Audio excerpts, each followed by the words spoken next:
I just don't understand why you're willing to depict your boss, the commander-in-chief, as so helpless in this instance. The president was anything but helpless. He drove a very, as I said, a deliberate and inclusive decision-making process. Kareem, thank you very much. Admiral, thank you. I have two questions about this report. First question is about the intelligence angle. I think we can safely agree that anytime the assets of the intelligence community are harnessed to an assessment of a life and death matter, and the community gets that wrong, and death ensues, that qualifies as an intelligence failure. First question here is whether, since you have acknowledged, essentially, without calling it as such, an intelligence failure in this case, do we know why the intelligence communities got it wrong? What was it? Cultural? Was it specific? Was it analytical? What was the problem with the intelligence community here? The intelligence community also conducted after-action reviews, and I'd let them speak to that. I'm not going to do that from here. Second question. We in this room hear you saying, and the American people hear you saying, that President Biden inherited bad policies from President Trump. No. Bad outcomes, bad conditions on the ground. That's what I said. Well, you said you reduced the force to 2,500. You're characterizing that as a bad policy, yes? I'm characterizing that as a fact. Okay. What we hear you saying, let me finish my question, please, and what the American people hear you saying is President Biden inherited flawed policies from his predecessor.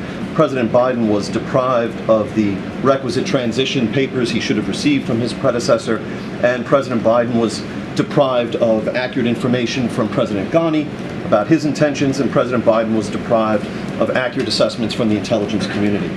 The depiction of the commander-in-chief that you present, or this commander-in-chief, is of a figure almost helpless and shaped and buffeted by individuals and forces and entities that are beyond his control, when he had every option to increase the troop size there during his 8 months in office.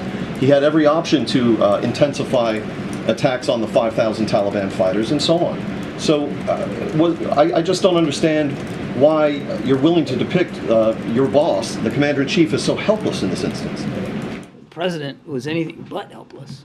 He drove a very, as I said, a deliberate and inclusive decision-making process. He was able to secure some extra time for us to be able to conduct a withdrawal and do so effectively. He repeatedly, as I said in my opening statement, throughout the entire withdrawal, post his national security team and senior military leaders about the conditions on the ground, asking tough questions and getting answers and getting responses. And he acted on the best military judgment and the best assessments from the intelligence community as he could, as he made these decisions going forward. And some of those assessments turned out to be wrong.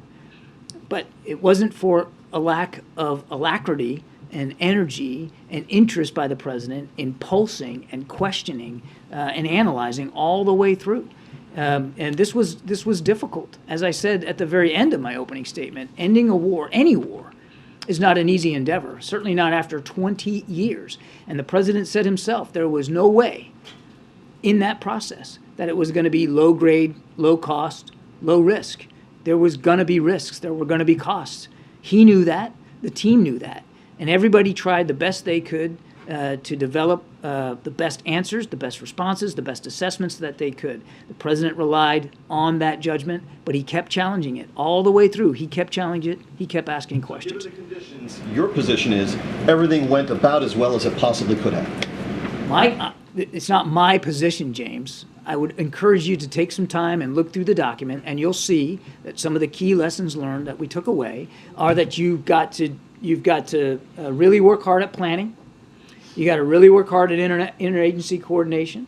You got to be willing to revisit the idea of communications, crisis communications with respect to evacuations, and maybe be willing to move sooner than what some of your instincts might be. I mean, there's a lot in there, so I encourage you to take a look at that.